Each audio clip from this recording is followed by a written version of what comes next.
Hello, YouTube. Good morning, good afternoon, good evening, wherever you may be in the world. Today's video is a continuation in the chapter 6 titled 12th Planet in Zecharia Sitchin's The 12th Planet. Previous video we left off at just before the ending of page 182 below figure 92. Were the earlier Greek astronomers living in Asia Minor better informed than their successors because they could draw on Mesopotamian sources? Hipparchus, in fact, confirmed in his writings that his studies were based on knowledge accumulated and verified over many millennia. He named as his mentors Babylonian astronomers of Erech, Borsippa, and Babylon. Geminus of Rhodes named the Chaldeans, the ancient Babylonians, as the discoverers of the exact motions of the moon. The historian Diodorus Siculus, writing in the 1st century BC, confirmed the exactness of the Mesopotamian astronomy. He stated that the Chaldeans named the planets. In the center of the system was the sun, the greatest light, of which the planets were offspring, reflecting the sun's position and shine. The acknowledged source of Greek astronomical knowledge was then Chaldea. Invariably, those earlier Chaldeans possessed greater and more accurate knowledge than the peoples that followed them. For generations throughout the ancient world, the name Chaldean was synonymous with stargazers and astronomers. Abraham, who came out of Ur of the Chaldeans, was told by God to gaze at the stars when the future Hebrew generations were discussed. Indeed, the Old Testament was replete with astronomical information. Joseph compared himself and his brothers to 12 celestial bodies, and the patriarch Jacob blessed his 12 descendants by associating them with the 12 constellations of the zodiac. The Psalms and the Book of Job refer repeatedly to celestial phenomena, the zodiacal constellations, and other star groups such as the Pleiades. Knowledge of the zodiac, the scientific division of the heavens, and other astronomical information was thus prevalent in the ancient Near East well before days of ancient Greece.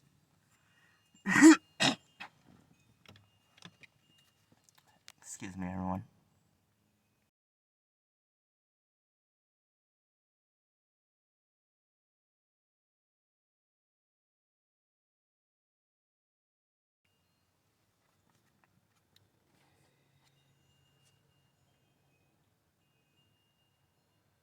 The scope of Mesopotamian astronomy on which the early Greek astronomers drew must have been vast, for even what archaeologists have found amounts to an avalanche of texts, inscriptions, seal impressions, reliefs, drawings,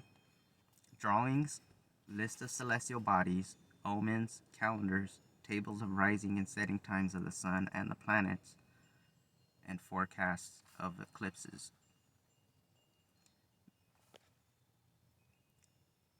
Sorry, y'all. How come you guys didn't tell me? I'm sorry. Gosh.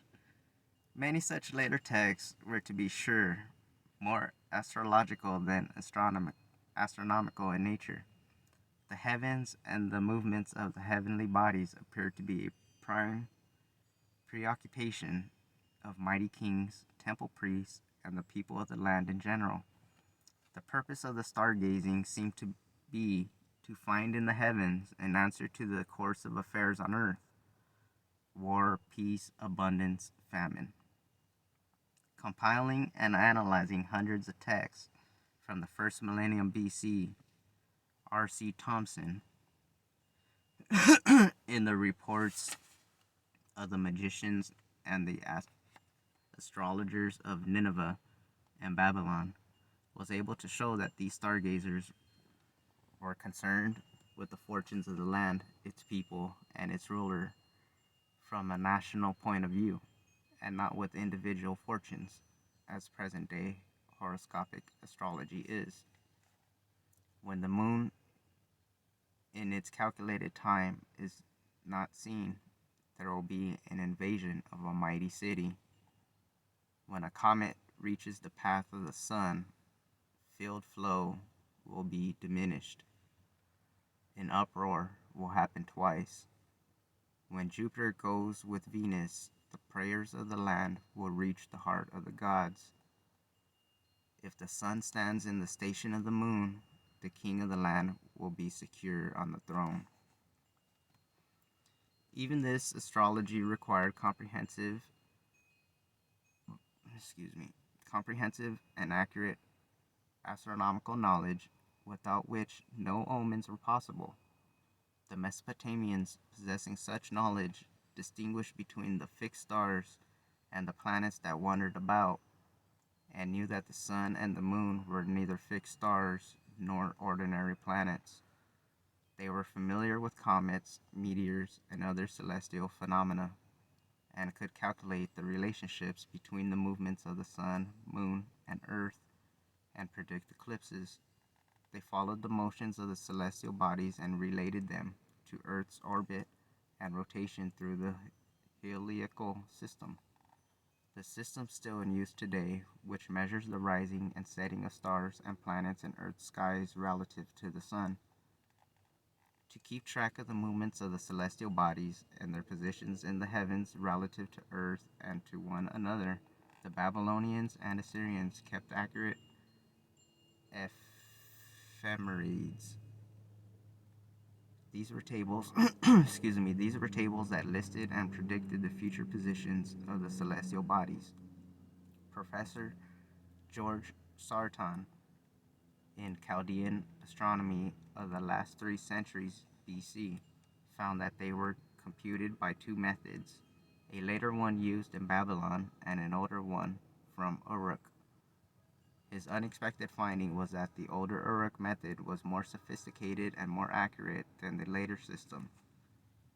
He accounted for this surprising situation by concluding that the erroneous astronomical notions of the Greeks and Romans resulted from a shift to a philosophy that explained the world in geometric terms, while the astronomer priests of Chaldea followed the prescribed formulas and traditions of Sumer. Get some coffee.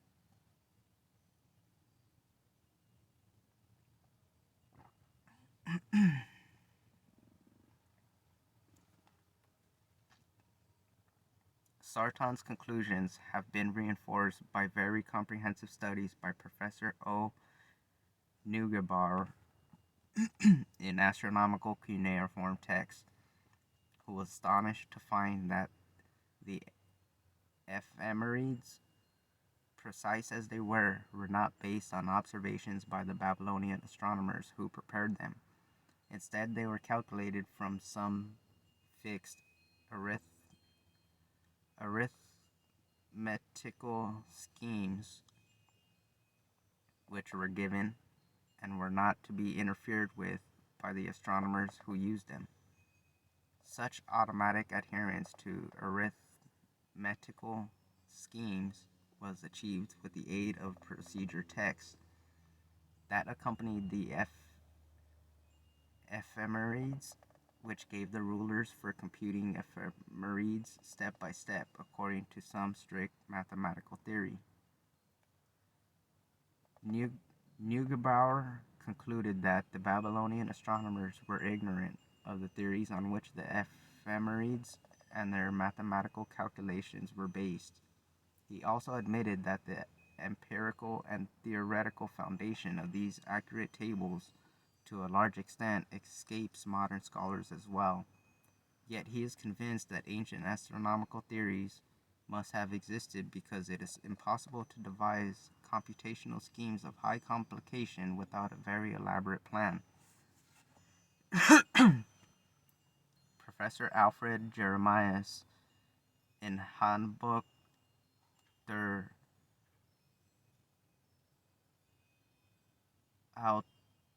Autorientalischen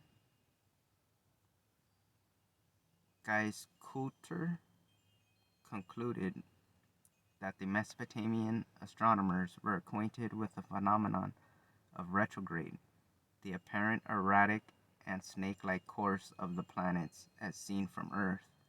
caused by the fact that Earth orbits the Sun either faster or slower than the other planets. The significance of such knowledge lies not only in the fact that retrograde is a phenomenon related to orbits around the Sun, but also in the fact that very long periods of observation were required to grasp and track it. Where these complicated theories developed and who made the observations without which they could not have been developed. Neugebauer pointed out that in the procedure text we meet a great number of technical terms of wholly unknown reading, if not unknown meaning.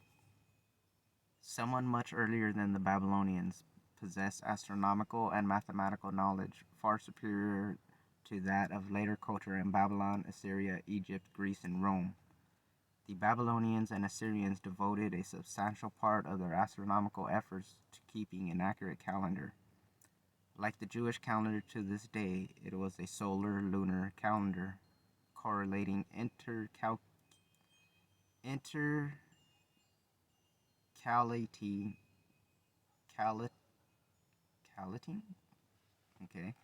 the solar year of just over 365 days, with a lunar month of just under 30 days. While a calendar was important for business and other mundane needs, its accuracy was required primarily to determine the precise day and moment of the new year and other festivals and worship of the gods. To measure and correlate the intricate movements of the sun, earth, moon, and planets, the Mesopotamian astronomer priests relied on a complex spherical astronomy.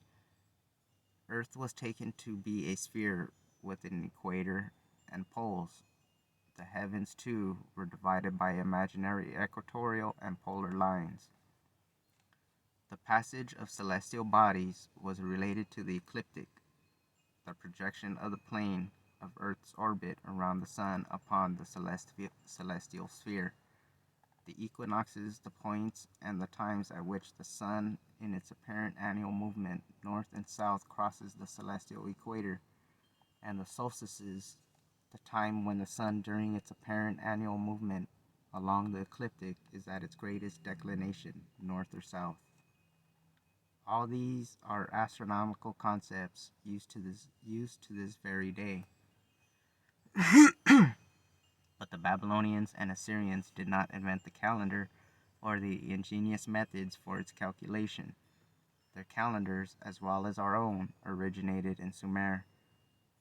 There the scholars have found a calendar in use from the very earliest times, that is the basis for all later calendars. The principal calendar and model was a calendar of Nippur, the seat and center of Enlil. Our present day one is modeled on that Nippurian calendar. The Sumerians considered the new year to begin at the exact moment when the sun crossed the spring equinox. Professor Stephen Langdon, in the tablets of the archives of Drehem, found that records left by Dungi, a ruler of Ur, in circa 2400 BC, show that the Nippurian calendar selected a certain celestial body by whose setting against the sunset it was possible to determine the exact moment of the new year's arrival. This, he concluded, was done perhaps 2,000 years before the era of Dungi, that is circa 4400 BC. Can it really be that the Sumerians, without actual instruments, nevertheless had sophisticated astronomical and mathematical know-how required by a spherical astronomy and geometry? Indeed they had, as their language shows.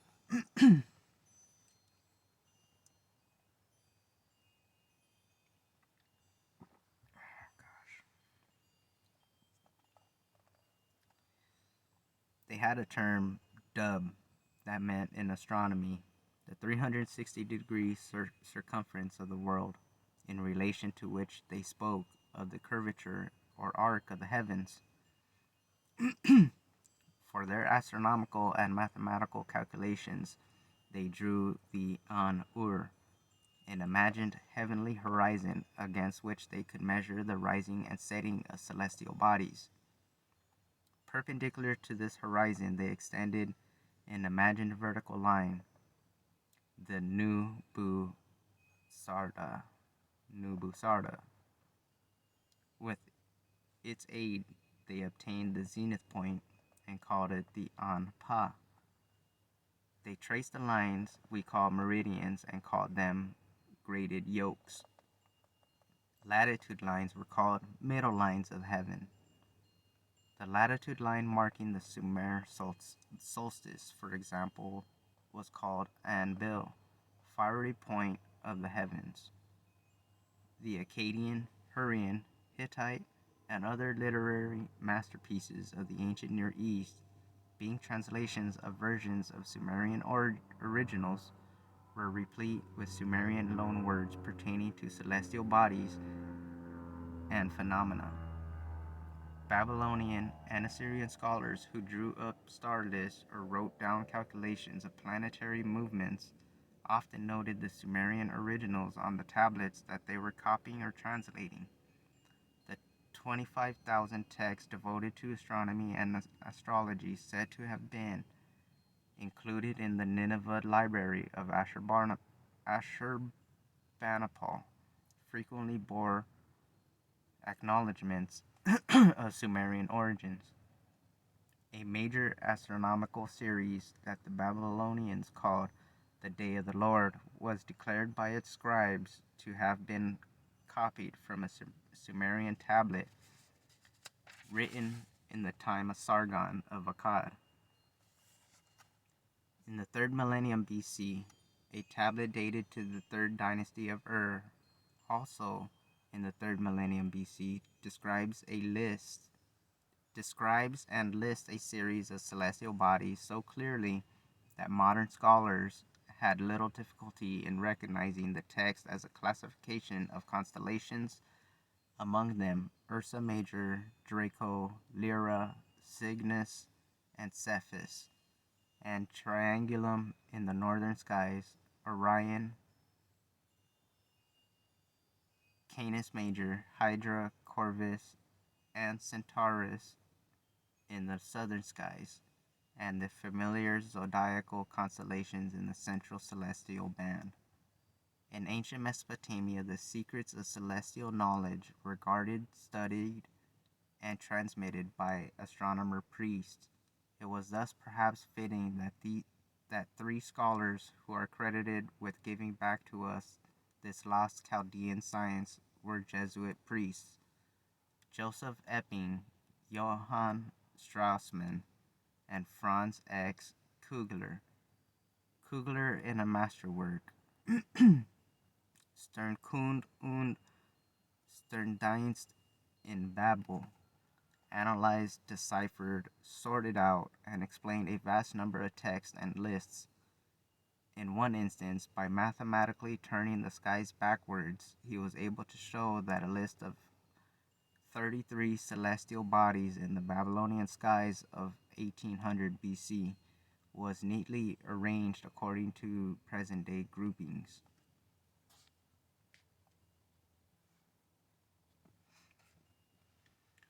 After much work deciding which are true groups and which are merely subgroups, the world's astronomical community agreed in 1925 to divide the heavens, as seen from Earth, into 3 regions, northern, central, and southern, and group the stars therein into 88 constellations.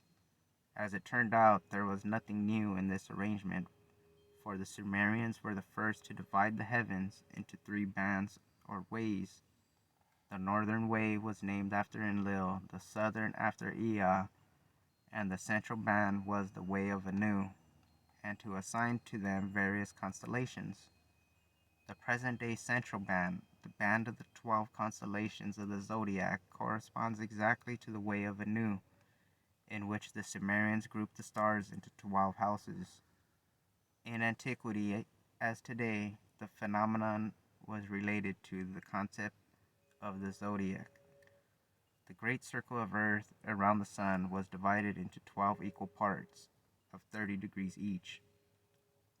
The stars seen in each of these segments or houses were grouped together into a constellation, each of which was then named according to the shape the stars of the group seemed to form. Because the constellations and their subdivisions, and even individual stars within the constellations, have reached Western civilization with names and descriptions borrowed heavily from Greek mythology, the Western world tendered for nearly 2 millennia to credit the Greeks. I'm sorry, I keep losing my place here. To credit the Greeks with this achievement, but it is now apparent that the early Greek astronomers merely adopted into their language and mythology a ready-made astronomy obtained from the Sumerians. We have already noted how Hipparchus, Eudoxus, and others obtained their knowledge.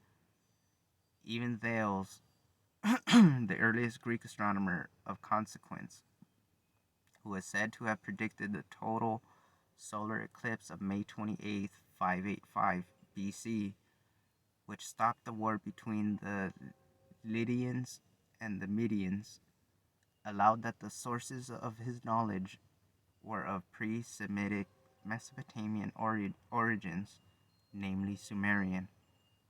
We have acquired the name zodiac from the Greek zodiakos, kyklos, or animal circle, because the layout of the star groups was likened to the shape of a lion, fishes, and so on. But those imaginary shapes and names were actually originated by the Sumerians, who called the 12 zodiacal constellations Uhe, or shiny herd. The first, we have Guanna, or heavenly bull, which is Taurus. Mashtaba, the twins, which is Gemini. Dub is the pincers or tongs, which is the crab or Cancer. Urgula, or lion, which is Leo. Ab-Sin, which translates her father was Sin. The maiden, which is Virgo. Number 6, Zibana, which translates heavenly fate, the scales of Libra. Number 7, Gertab, which claws and cuts, which is Scorpio. Number 8, Pabil, which translates defender, the archer, or Sagittarius.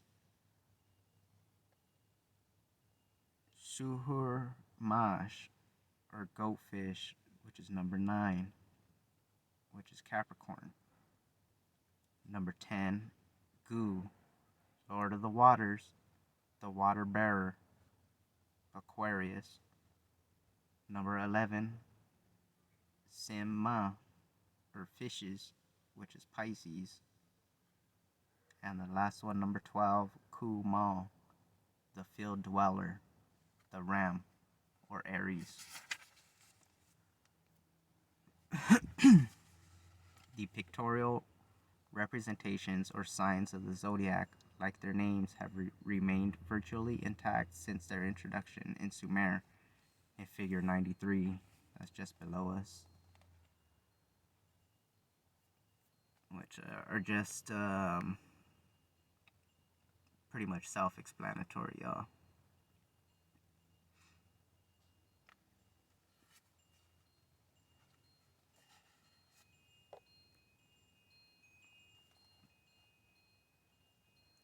Until the introduction of the telescope, European astronomers accepted the Ptolemaic recognition of only 19 constellations in the northern skies, By 1925, when the current classification was agreed upon, 28 constellations had been reorganized in what the Sumerians called the Way of Enlil. We should no longer be surprised to find out that, unlike Ptolemy, the earlier Sumerians recognized, identified, grouped, named, and listed all the constellations of the northern skies. Of the celestial bodies in the Way of Enlil, 12 were deemed to be of Enlil, paralleling the 12 zodiacal celestial bodies in the Way of Anu. Likewise, in the southern portion of the skies, the Way of Ea, 12 constellations were listed, not merely as present in the southern skies, but as of the god Ea. In addition to these 12 principal constellations of Ea, several others were listed for the southern skies, though not so many as are recognized today. The Way of Ea posed serious problems to the Assyriologists who undertook the immense task of unraveling the ancient astronomical knowledge, not only in terms of modern knowledge, but also based on what the skies should have looked like centuries and millennia ago.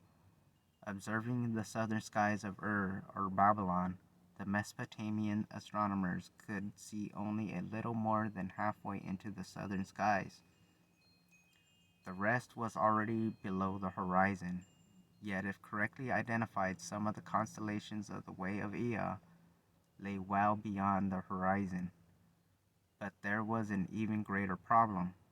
If, as the scholars assumed, the Mesopotamians believed, as the Greeks did in later times, that the earth was a mass of dry land resting upon the chaotic darkness of a netherworld, the Greek Hades, a flat disk over which the heavens arched in a semicircle, then there should have been no southern skies at all. Restricted by the assumption that the Mesopotamians were beholden to a flat earth concept, modern scholars could not permit their conclusions to take them too much below the equatorial line dividing north and south. The evidence, however, shows that 3 Sumerian ways encompassed the complete skies of a global, not flat, earth. And we'll stop there for today, guys, as the next tomorrow's reading, it looks like we'll be finishing up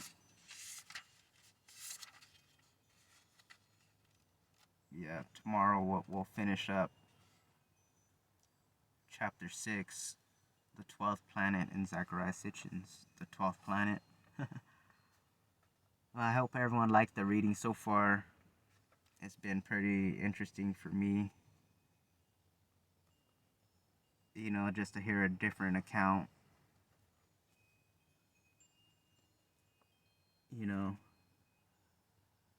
That being said, I hope everyone has a blessed day. And if this is a nighttime reading for you, for you guys, have a very well rested sleep. With that being said, everyone, stay safe. Love you all. Thank you all for your support. Bye.